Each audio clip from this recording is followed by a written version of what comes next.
जय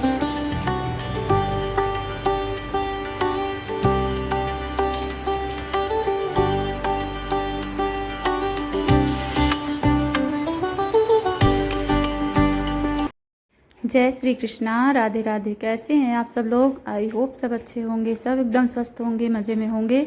मैं भी बिल्कुल ठीक हूँ। तो फ्रेंड्स, यहाँ पर मैं नहा धोकर आ गई हूँ और थोड़ा सा अपने बाल वाल कॉम कर ली हूँ अच्छे से, और पीले रंग की साड़ी पहन ली हूँ क्योंकि आज है गुरुवार का दिन और मैं गुरुवार को कथा पढ़ती हूँ, विष्णु भगवान की, बृहस्पति भगवान की कथा पढ़ती हूँ और पूजा करती हूँ, जैसे कि व्रत में लोग करते हैं। मैं व्रत नहीं रहती हूँ, सिर्फ पूजा ही करती हूँ, पर उस दिन भी मैं नियम सारे वैसे ही करती हूँ जैसे कि व्रत में किए जाते हैं।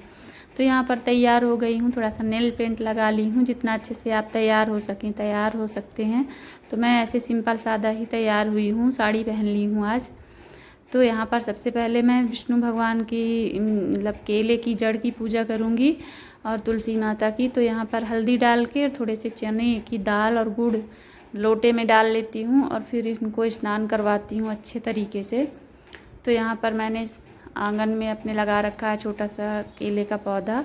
तो अभी तो मेरा एक ख़राब हो चुका था, फिर से मैंने दूसरा मंगवाया है। यहाँ पर लगा के देखिए, उतना बड़ा उसी तरह का बिल्कुल मिल गया है मुझे, पेड़ जैसा कि पहले था मेरे पास। तो यहाँ पर मैं उनकी अच्छे से आरती करूँगी, हल्दी से टीका लगाऊँगी और यहाँ की पूजा करने के बाद फिर मैं अंदर की पूजा भी आप लोगों को दिखाऊँगी। तो बने रहिएगा मेरे पूरे आज के ब्लॉग में।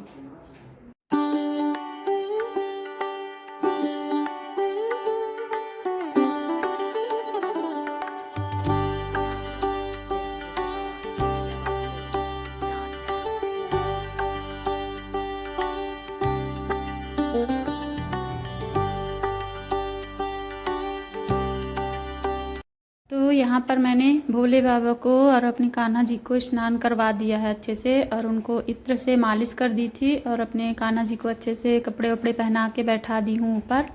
और यहाँ पे शंकर भगवान को चंदन लगा रही हूँ। और अब यहाँ पे सारी थाली अपनी तैयार कर ली हूँ, चावल वावल सब कुछ डाल ली हूँ, स्वास्तिक बना ली हूँ थाली में। और आज गुरुवार था, गुरुवार के अलावा आज रथ यात्रा भी थी, लेकिन मुझे रथ यात्रा का बिल्कुल भी पता नहीं था कि आज रथ यात्रा भी है। तो बाद में मुझे पता लगा जब मैं अपना मोबाइल देखी। तो फिर मैंने पूजा वूजा करने के बाद फिर उनके लिए भोग प्रसाद भी बनाया था। तो मीठा कुछ नहीं बनाई थी, सिर्फ कढ़ी चावल ही बनाई थी। तो आगे मैं आप लोगों को दिखाऊंगी। तो यहाँ पर अच्छे से मैंने उनका श्रृंगार किया, अपने कान्हा जी का और भोले बाबा की भी अच्छे से पूजा की, और फिर गुरुवार की किताब पढ़ी। और इस तरह से मैंने आज पूजा की। और आज की पूजा में मुझे बहुत अच्छा लगा क्योंकि आज दिन बहुत अच्छा पड़ा था। तो यहाँ पर कथा पढ़ ली हूँ अच्छी तरह से, और केले का भोग लगाई थी, चने और गुड़ का। और अभी सीजनली जो भी फल मिल जाते हैं उसका भी भोग लगा सकते हैं, तो मैंने आम के भी भोग लगा दिए थे। और छोटी सी ही इसकी कथा रहती है, ज़्यादा बड़ी नहीं रहती है। तो कथा वथा पढ़ने के बाद फिर मैं आ गई थी खाना बनाने के लिए। तो सुबह में जो टिफ़िन बनाई थी उसका भोग नहीं लगाई हूँ क्योंकि वो टिफ़िन लेकर चले गए थे। सब्जी और रोटी बनाई थी सुबह। फिर आई तो मैं यहाँ पर कढ़ी बनाने के लिए सोच रही थी क्या बनाऊँ। तो फिर मैंने पकौड़े बनाए ऐसे सिंपल बेसन के, और फिर उसके बाद कढ़ी लगाई थी सिंपल वाली, जो जिसमें लहसुन प्याज नहीं डालती हूँ मैं। तो भोग का प्रसाद जब बनाए तो कभी भी लहसुन प्याज नहीं डालना चाहिए क्योंकि अशुद्ध माने जाते हैं लहसुन प्याज। तो यहाँ पर मैं अच्छे से बढ़िया पकौड़ियाँ तल ली थी, और इतनी अच्छी सच में आज की कढ़ी बनी थी कि क्या बताऊँ मैं। क्योंकि मैंने बहुत बार अंदाज किया है कि नॉर्मली जब हम घर के लिए खाना बनाते हैं, ऐसे ही नॉर्मली रोज़ वाला खाना बनता है, तो उतना टेस्ट नहीं आता जितना कि हम भोग के लिए, भोग का नाम लेकर बनाते हैं जब भोजन, तो उसमें अलग ही टेस्ट आता है और बहुत ही अच्छा मन को संतुष्टि मिलती है उस दिन जब हम भोग के लिए भोजन बनाते हैं।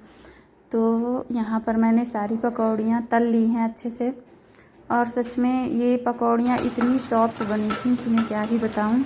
और बस यहाँ पर मैंने जीरा, राई और हींग, हरी मिर्ची और कड़ी पत्ता, बस इतने का ही वो मतलब तड़का लगाया था। और मेथी दाना डाली थी, और क्या डाली थी, अदरक कूट के डाल दी थी। बस इतना ही मैं इसमें मतलब तड़का लगाई थी, और बस ये घोल लगा दी थी दही का और इसका क्या नाम से बेसन का, बस सिंपल कढ़ी लगा दी थी और चावल बनाई थी और चावल कढ़ी का ही भोग लगाई थी अपने कान्हा जी को। फिर हम लोग भी इसी को खाए थे। सच में बहुत अच्छा लगा था, मज़ा आ गया ये खाना खा के।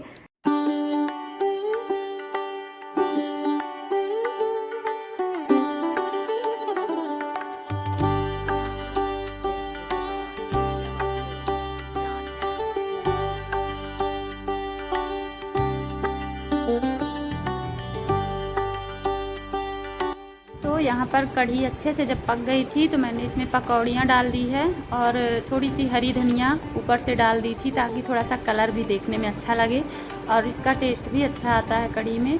और सबसे पहले अपने लाला के लिए यहाँ पर थाली तैयार करूँगी मैं। तो यहाँ पर थोड़ा सा चावल और कढ़ी परोस लूँगी और थोड़ा सा हल्का ठंडा हो जाएगा तब मैं अपने हाथों से अपने कान्हा जी को भोग लगाऊँगी। और आप लोग कहाँ से मेरा ब्लॉग देख रहे हैं, कैसा लगा आज का ये छोटा सा ब्लॉग।